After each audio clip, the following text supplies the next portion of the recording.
রোজকার মতো আজকে আবার আরেকটা রেসিপি নিয়ে চলে এসেছি।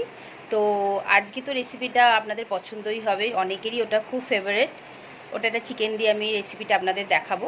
সেটার নাম হচ্ছে থেচা চিকেন কাবাব। তো সেটাও অনেকেরই পছন্দ হবে, কারণ ওটা খুব টেস্টি হবে, ঝালঝাল হবে। আর ওটা আমি মহারাষ্ট্রান স্টাইলে বানাবো আজকে। তো রেসিপিটা আপনারা পুরোটা দেখুন, দেখতে থাকলে বুঝতেই পারবেন আমি রেসিপিটার মধ্যে কী কী জিনিস দিচ্ছি আর সেটা কেমনভাবে বানাচ্ছি। প্রত্যেকটা জিনিস আমি আপনাদের দেখাবো। আর খেতেও খুব সুন্দর হয়, এর আগেও আমি বানিয়েছি, খেয়েছি, সেই জন্য আমি আজকে আবার বানাচ্ছিলাম। তো সেই জন্য ভাবলাম যে রেসিপিটা আপনাদের সাথে শেয়ার করি। তো চলুন, এখন আর বেশি সময় নষ্ট করব না, আপনাদের রেসিপিটা পুরোটা দেখাচ্ছি। আর আপনারা যারা আমার ফেসবুক থেকে দেখছেন, তারা ফেসবুক পেজটাকে লাইক করে দেবেন, কমেন্ট করে দেবেন, রান্নাগুলো কেমন লাগছে যদি আপনারা জানান, আমার খুব ভালো লাগবে। আর যারা ইউটিউব চ্যানেল থেকে দেখছেন, শেফ সুপর্ণা কার্কিতে যাবেন, নোটিফিকেশান আপনারা পেয়ে যাবেন। আপনারা বেল আইকনটা হিট করে রাখবেন, তাহলে আপনারা সব রকম জিনিস ওখানে দেখতে পাবেন, ভেজ ননভেজ মিষ্টি অনেক কিছু রেসিপি আছে। আর সাবস্ক্রাইব অবশ্যই করবেন। তো চলুন, এখন আমি থেচা চিকেন কাবাব আপনাদের বানিয়ে দেখাচ্ছি। থেচা চিকেন কাবাবটা বানাবার জন্য আমাদের যে জিনিসগুলো লাগছে, আমি এখানে কিছুটা ধনেপাতা নিয়ে নিয়েছি, কিছুটা বাদাম নিয়ে নিয়েছি, রসুন নিয়ে নিয়েছি, আর কাঁচা লঙ্কা নিয়ে নিয়েছি। যতটা আমার কোয়ান্টিটি মানে চিকেনের আছে সেই এতে আমি জিনিসগুলো নিয়েছি। তো আগে কি করব, এই তিনটে জিনিসকে আমি একটুখানি কড়াতে জাস্ট নুন দিয়ে একটু নাড়াচাড়া করে নেবো। ধনেপাতাটা এখন দেবো না। এই তিনটে জিনিসকে আমি এখন আগে কড়ার মধ্যে একটু নুন দিয়ে নাড়াচাড়া করে নেবো। তারপরে একটা ধনেপাতাটা দিয়ে একটা ভালো মতো পেস্ট বানিয়ে নেবো। একটা ছোট কড়া বসিয়ে নিয়েছি, কড়ার মধ্যে কিন্তু তেল ফেল কিচ্ছু দিইনি। এই যে বাদামটা আগে আমি দিয়ে দিচ্ছি, তার সাথে রসুনটাও দিয়ে দিচ্ছি। এগুলোকে সব হালকা করে 1 মিনিট মতো আমি একটু, আর কাঁচা লঙ্কাটাও দিয়ে দিলাম, একটুখানি হালকা করে ভেজে নেব। আর অল্প করে নুন দিয়ে দিলাম। গ্যাসের ফ্লেমটাকে বাড়িয়ে দিয়েছি, দিয়ে এটাকে জাস্ট 1 মিনিট মতো একটুখানি নাড়াচাড়া করে নেবো আমরা। 1 মিনিট মতো হয়ে গেছে, এখন আমি গ্যাসের ফ্লেমটাকে বন্ধ করে দিলাম, দিয়ে এটাকে একটু হালকা ঠান্ডা করে নেবো। আমি একটা মিক্সিং জার নিয়ে নিয়েছি, নিয়ে পুরো জিনিসটা এখন এর মধ্যে আগে নিয়ে নিচ্ছি। আর এই যে ধনেপাতাটা দিয়ে দিলাম, দিয়ে কোনো জল অ্যাড করব না, একদম এটা ড্রাই ড্রাই আমি এখন মিক্সিতে একটা পেস্ট বানিয়ে নেবো, মানে একদম ড্রাই হবে কিন্তু। এই যে দেখুন পেস্টটা আমার একদম এরমভাবে আমি করে নিয়েছি। এবার এখানে এখন আমি চিকেন কিমা যেটা করে রেখেছি সেটা এখন আগে দিয়ে দেবো। এই যে চিকেন কিমাটা দিয়ে দিলাম, দিয়ে এবার প্রত্যেকটা জিনিসকে ভালো করে আগে মেখে নেব।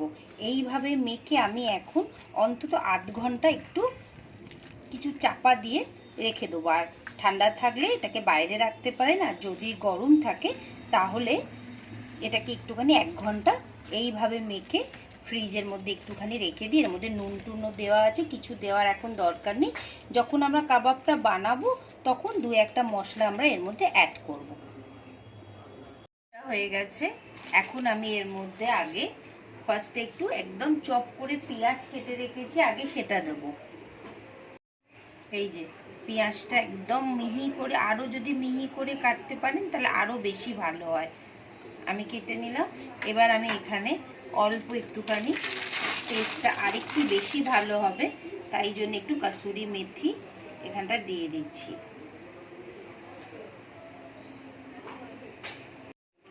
অল্প একটুখানি ধনে গুঁড়ো দিয়ে দিলাম, টেস্টটা যাতে আরেকটু বেটার হয় সেই জন্য। এবার অল্প করে এখন বেসন দিয়ে দেবো এখানে, দিয়ে প্রত্যেকটা জিনিসকে হাত দিয়েই মাখতে হবে, এটা চামচ দিয়ে মাখলে হবে না।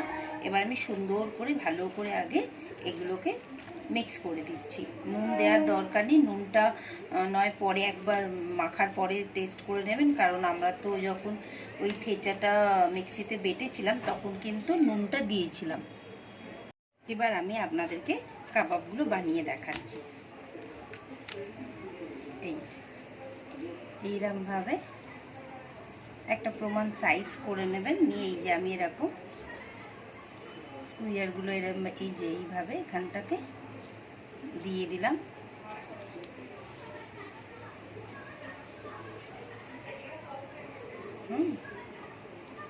এবার দেখুন জিনিসটাকে একটুখানি ফ্ল্যাট করে দিচ্ছি। হ্যাঁ, ফ্ল্যাট করলে কি হবে, জিনিসটা গলতে সুবিধা হবে। হাত দিয়ে দিয়ে একটুখানি এটাকে শেপ করে দিচ্ছি। এই যে দেখুন একদম সুন্দর একটা শেপও করে দিলাম, একটু ফ্ল্যাট করে দিলাম। এবার আঙুল দিয়ে দিয়ে একটু এরকম একটা জাস্ট ডিজাইনের মতো একটা করে দিলাম। আমি আরেকটা করে আপনাদের দেখাচ্ছি। এই যে এরকম বড় একটা নিয়ে নিলে এবার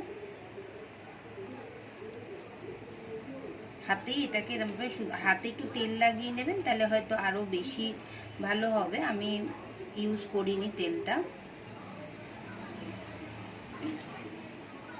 আগে ভালো করে সেটটা করে নেবেন, সুন্দর একটু শেপটা আগে ভালো মতো দিয়ে দিচ্ছি। এই যে দেখুন, এই যে হাত দিয়ে একটুখানি এই যে এরকম করে একটা ডিজাইন মতো করে দিলাম, তাতে করে জিনিসটা ফ্ল্যাটও হয়ে গেল, আমাদের একটু তাড়াতাড়ি হবেও। এরমভাবে আমি প্রত্যেকটা রেডি করে নিচ্ছি। আমি একটা ফ্ল্যাট তাওয়া নিয়ে নিয়েছি, তার মধ্যে অল্প করে তেল দিয়েছি, বেশি তেল দিইনি। আর তেলটা এখন মিডিয়াম হিট আছে। হ্যাঁ, আমি আস্তে আস্তে এইভাবে এখন বসিয়ে দেবো, কেননা এটাকে একটু আস্তে আস্তে হতে হবে। এই যে এইভাবে ফ্ল্যাট তাওয়াটা নিয়ে নেবেন, তাহলে খুব ভালো হয়, আপনাদের হাতেও লাগবে না আর অতিরিক্ত তেলও লাগবে না। এই যে আমি এখন এইভাবে যে কটা ধরে সে কটা বসিয়ে দিচ্ছি। এবার এগুলোকে আস্তে আস্তে আমরা উল্টে দেবো। একটু জায়গা করে নিতে হবে, যেহেতু কাঠিটা এখন গরম আছে না, ওটাকে তো ধরা যাবে না, তাই আমরা এইভাবে এখন প্রত্যেকটাকে আস্তে আস্তে এরমভাবে তুলে, এই যে দেখুন একটা সুন্দর গোল্ডেন গোল্ডেন কালার এসে যাচ্ছে। এইভাবে প্রত্যেকগুলোকে আমি এখন উল্টে দিলাম। আরও এখন কিছুক্ষণ হবে, ফ্লেমটাকে কিন্তু মিডিয়াম ফ্লেমেই রাখবেন। প্রত্যেকটা ভালো করে দেখুন আমি ওলট পালট করে ফ্রাই করে দিয়েছি। আমাদের ঠেচা চিকেন কাবাবগুলো রেডি হয়ে গেল। আপনাদের কেমন লাগলো অবশ্যই জানাবেন। ঠেচা চিকেন কাবাব আমাদের রেডি হয়ে গেল। আমি এখানে একটু ফ্রেঞ্চ ফ্রাইজ দিয়ে দিয়েছি আর এখানে একটা হারি চাটনি দিয়ে দিয়েছি। আপনাদের কেমন লাগলো ভিডিওটা অবশ্যই জানাবেন, আমার চ্যানেলটাকে সাবস্ক্রাইব করবেন আর এই রেসিপিটা অবশ্যই একবার ট্রাই করে দেখবেন। এটা ইভিনিং স্ন্যাক্সে দিতে পারবেন বা বাড়িতে কোনো গেস্ট এলো তার আগে আপনারা এটাকে সকালবেলা ম্যারিনেট করে ফ্রিজে, এমনকি স্টিকের মধ্যে দিয়েও আপনারা ফ্রিজে রেখে দেবেন। ক্লিন র্যাপ দিয়ে ওপরটা আটকে দেবেন, এরমভাবে থালার মধ্যে রেখে ক্লিন র্যাপ দিয়ে ভালো করে আটকে এটাকে ফ্রিজে রেখে দেবেন। যখন কোনো গেস্ট আসবে তখনও আপনারা ভেজে দিতে পারবেন। একটা আলাদা টেস্ট লাগবে ওনাদের আর খুবই টেস্টি। একবার আপনারা অবশ্যই এটা বাড়িতে ট্রাই করবেন। ঠেচা তো রেসিপি তৈরি হয়ে গেল, আপনারা দেখলেন। কেমন লাগলো ভিডিওটা অবশ্যই বলবেন আর আমার চ্যানেলটাকে সাবস্ক্রাইব করবেন, লাইক করবেন, কমেন্ট করবেন, তাহলে আমার খুব ভালো লাগবে। আমি আবার আরেকটা রেসিপির সাথে খুব তাড়াতাড়ি আসবো।